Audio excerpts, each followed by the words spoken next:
Students, फिर से आप सबका स्वागत है। आज मैं आप लोगों को क्लास 10 के चैप्टर भोली के हिंदी समरी को बताने जा रहा हूं। तो चलिए समझते हैं इस चैप्टर को हिंदी में।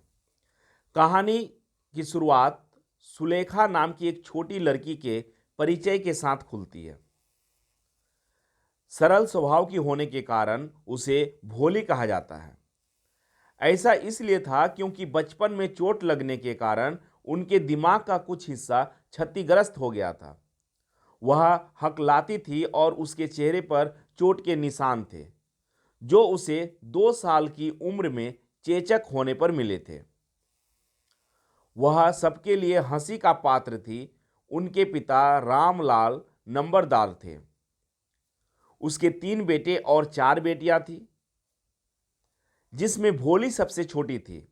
रामलाल हमेशा उसके बारे में चिंतित रहता था, क्योंकि उसके बदसूरत चेहरे और डम्ब दिमाग के साथ उससे शादी करना असंभव लग रहा था। उसे इस बात की चिंता थी कि इस लड़की से कौन शादी करेगा, क्योंकि वो देखने में ना खूबसूरत है और ना ही क्या है, वो दिमाग की तेज है। इसीलिए उसके पिता हमेशा चिंतित रहते थे कि आखिरकार इससे विवाह कौन करेगा। एक दिन तहसीलदार एक बालिका प्राथमिक विद्यालय का उद्घाटन करने के लिए उनके गांव गए। उन्होंने रामलाल को अपनी बेटियों को स्कूल भेजने के लिए राजी किया। रामलाल की पत्नी ने भोली को स्कूल भेजने का सुझाव दिया। हालांकि वह लड़कियों को स्कूल भेजने के खिलाफ थी, क्योंकि कोई भी लड़का ऐसी लड़की से शादी नहीं करेगा। इसलिए उसकी पत्नी भी चाही कि इसे स्कूल भेजा जाए। उसने यह तर्क दिया कि चूंकि भोली के पास शादी करने का कोई मौका नहीं था, इसलिए वह स्कूल जा सकती थी। उसे लग रहा था कि इससे कोई विवाह नहीं करेगा और इसकी कभी शादी नहीं होगी, इसलिए इसको पढ़ा दिया जाए। और यही कारण था कि उसकी पत्नी भी क्या बोली, मतलब भोली की मां भी चाह रही थी कि इसे स्कूल भेजा जाए। शुरुआत में भोली अपने घर छोड़ने से डरती थी, लेकिन जब जीवन में पहली बार उसे कपड़े पहनाए गए और उसके बालों को धोया और तेल लगाया गया, तो उसे लगा कि उसे एक बेहतर जगह पर जाना है। स्कूल में उसकी मुलाकात एक शिक्षिका से हुई, जो उसके प्रति बहुत दयालु और विनम्र थी। उसने उसे आत्मविश्वास से पढ़ने और बोलने के लिए प्रोत्साहित किया। इससे भोली में आशा भर गई और वह प्रतिदिन स्कूल जाने लगी। बरसों बीत गए और उसका गांव एक छोटे से शहर में उन्नत हो गया, जिसमें एक कपास मिल, एक सिनेमा और एक प्राथमिक विद्यालय को माध्यमिक विद्यालय में परिवर्तित किया जा रहा था।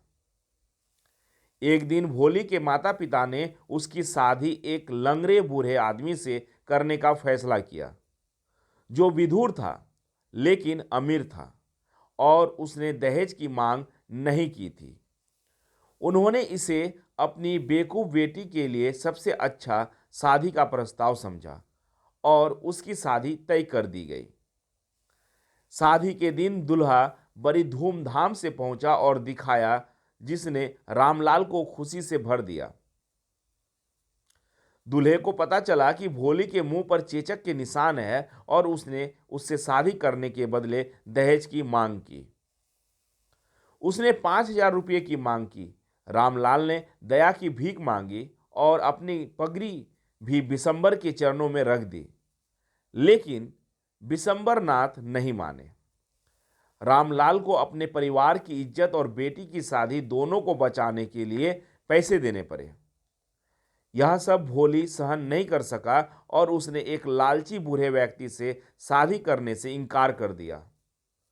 लोगों ने उन पर बेशर्म होने का आरोप लगाया। बारात लौट गई।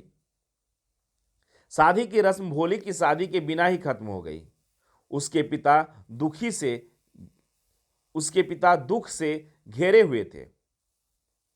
उसके पिता बहुत ज्यादा दुखी हो गए इस बात से, इन सभी घटनाओं से, और कहा कि वह अब उससे कौन शादी करेगा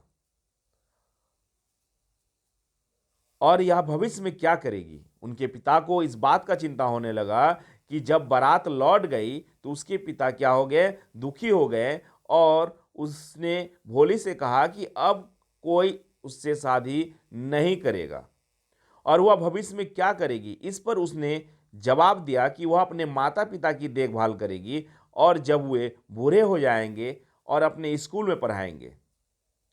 भोली ने अपने पिता के सवाल का आंसर देते हुए कहा कि वह क्या करेगी, अपने माता पिता का सेवा करेगी और वह स्कूल में पढ़ाएगी।